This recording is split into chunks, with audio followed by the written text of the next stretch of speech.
Assalamualaikum warahmatullahi wabarakatuh. Hamdan wa syukran lillah. Salatan wa salaman daiman ala Rasulillah sallallahu alaihi wasallam. Amma ba'd. Ya ayyuhalladzina amanu taqullaha haqqa tuqatih wa la tamutunna illa wa antum muslimun. Hadirin, hadirat, pemirsa channel TV Al-Manar yang dimuliakan Allah Subhanahu wa taala. Alhamdulillah kita bertemu kembali di kajian kita ini. Dan tak lupa marilah kita haturkan salat dan salam pada Nabi kita Muhammad sallallahu alaihi wasallam. Pemirsa yang berbahagia, di pertemuan sebelumnya kita telah membahas tentang miras, yaitu minuman racikan setan. Dan di tema tersebut telah kita bahas bagaimana Islam begitu tegas melarang umatnya untuk mengkonsumsi miras, karena itu adalah pintu bagi setan untuk menjerumuskan peminumnya atau pecandunya ke dalam kejahatan-kejahatan yang lain. Dan pemirsa sekalian, mari kita simak apa yang disampaikan oleh Allah Subhanahu wa taala di surat Al-Maidah ayat 91. A'udzu billahi minasyaitonir rajim. Bismillahirrahmanirrahim. Innama yuridu syaitanu ayyuki'a bainakumul adawata wal baghdha fil khamri wal maisir wa yasuddakum an dzikrillah wa anis salah fahal antum muntahun. Yang artinya sesungguhnya setan itu bermaksud hendak menimbulkan permusuhan dan kebencian di antara kalian melalui minuman khamr dan berjudi.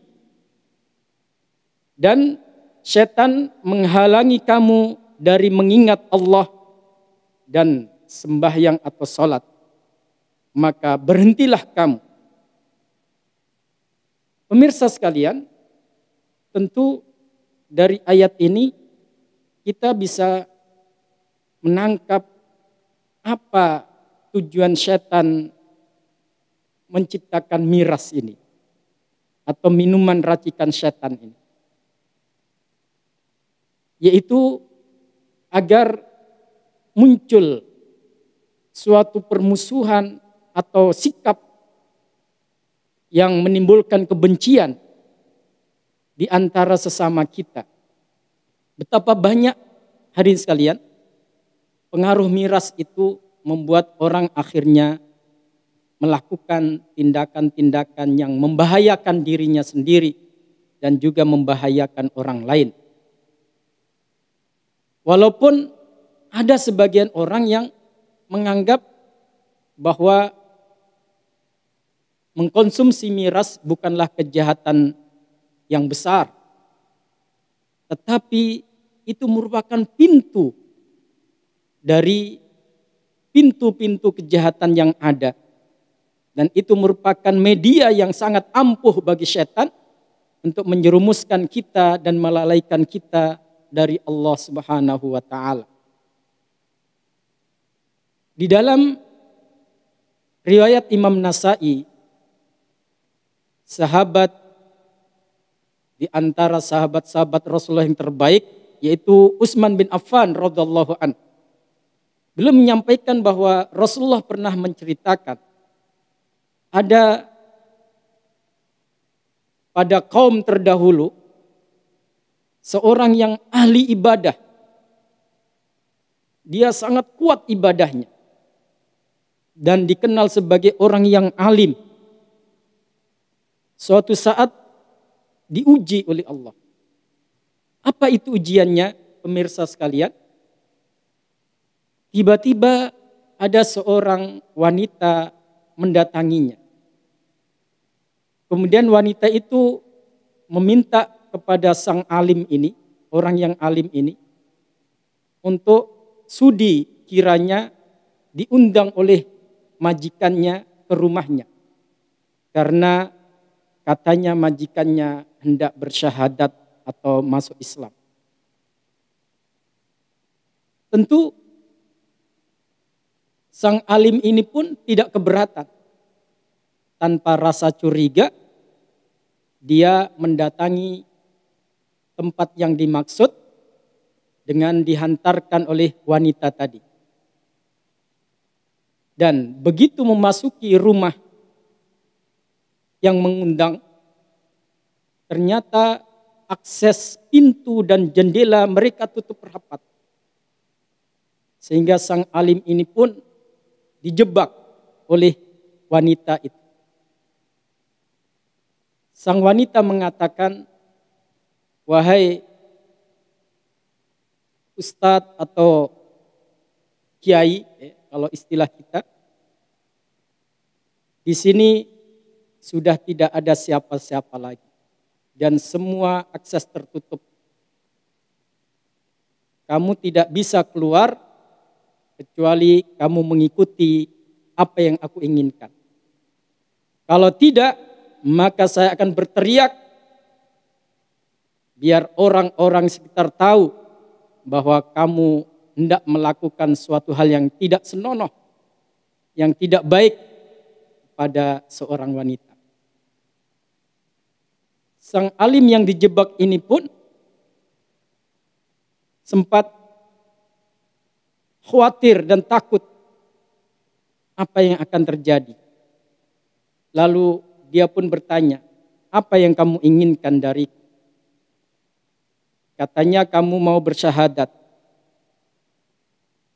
Lalu sang wanita itu pun mengatakan, "Tidak, itu hanya tipu muslihat." Kemudian wanita itu mengatakan, "Lakukan salah satu dari apa yang akan saya tawarkan. Setelah itu kamu bisa keluar dari rumah ini." Apa yang ditawarkan pemirsa sekalian? Yang pertama, hendaklah kamu membunuh anak ini. Jadi ada anak kecil dan itu adalah anak hasil perzinahannya. Kemudian yang kedua, kalau kamu tidak mau melakukan hal itu, berarti kamu harus berzina dengan saya. Dan yang ketiga, kalau kamu tidak mau berzina, maka enggaklah minuman khamr ini atau arak ini.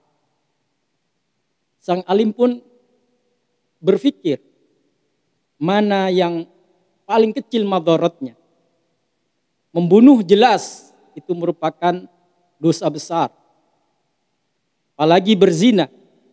Sehingga dia pun akhirnya memilih menenggak minuman keras tersebut. Dan ketika sang alim ini menghabiskan satu botol minuman itu, dia pun mabuk. Dan saat mabuk itulah dia akhirnya berzina dengan wanita itu. Dan dia tidak ingin apa yang dia lakukan dilihat oleh anak tersebut. Maka anak yang melihatnya itu pun dibunuh. Dan apa yang terjadi, pemirsa sekalian? Justru minuman keras itu menjadi pintu bagi kejahatan-kejahatan yang ada. Menjadi pemula dari kemaksiatan-kemaksiatan yang ditawarkan wanita tadi. Dan oleh sebab itulah Rasulullah menyebut sebagai ummul khaba'ith. Itu adalah induk dari segala keburukan. Oleh karena itu, pemirsa sekalian, pantas kalau kemudian Rasulullah SAW betul-betul menjauhkan umatnya dari miras ini. Bahkan di dalam hadisnya Rasulullah SAW mengingatkan kepada kita, "Salasatun la yadkhulul jannah." Ada 3 kelompok yang tidak akan masuk surga. Siapa mereka itu pemirsa sekalian? Yang pertama kata Rasulullah, mudminul khamri. Orang yang pecandu arak, pecandu miras. Belum bertobat, ajal sudah menjemput. Yang kedua al-aq. yaitu orang yang durhaka pada orang tuanya. Dan yang ketiga ad-dayuth, orang yang tidak punya rasa cemburu kepada istrinya ketika ada indikasi melakukan hal-hal yang menyimpang. Dia cuek saja, dia masa bodoh. Orang yang seperti ini dijamin oleh Rasulullah kalau meninggal belum bertobat, maka dia tidak akan masuk surga. Na'udzubillahi min dzalik. Tentu hadirin sekalian, ancaman yang begitu keras dari Rasulullah ini merupakan warning bagi kita supaya kita jauhkan diri kita dan generasi kita dari miras ini. Dan kita tidak boleh kompromi dalam hal ini. Siapapun yang ingin melegalkan miras, kita harus lawan. Karena ini adalah bagian dari apa yang diperintahkan oleh Allah supaya kita menjauhinya, dan apa yang diperintahkan oleh Rasulullah supaya kita meninggalkannya. Demikian pemirsa sekalian, semoga apa yang kita bahas menjadi ilmu bagi kita dan kita diberikan kekuatan oleh Allah untuk menjauhi minuman keras berbagai merek dengan berbagai merek dan nama yang ada, supaya kita selamat dari ancaman yang telah disampaikan oleh Rasulullah SAW tadi. Terima kasih. Mohon maaf bila ada salah dan khilaf. Wassalamualaikum warahmatullahi wabarakatuh.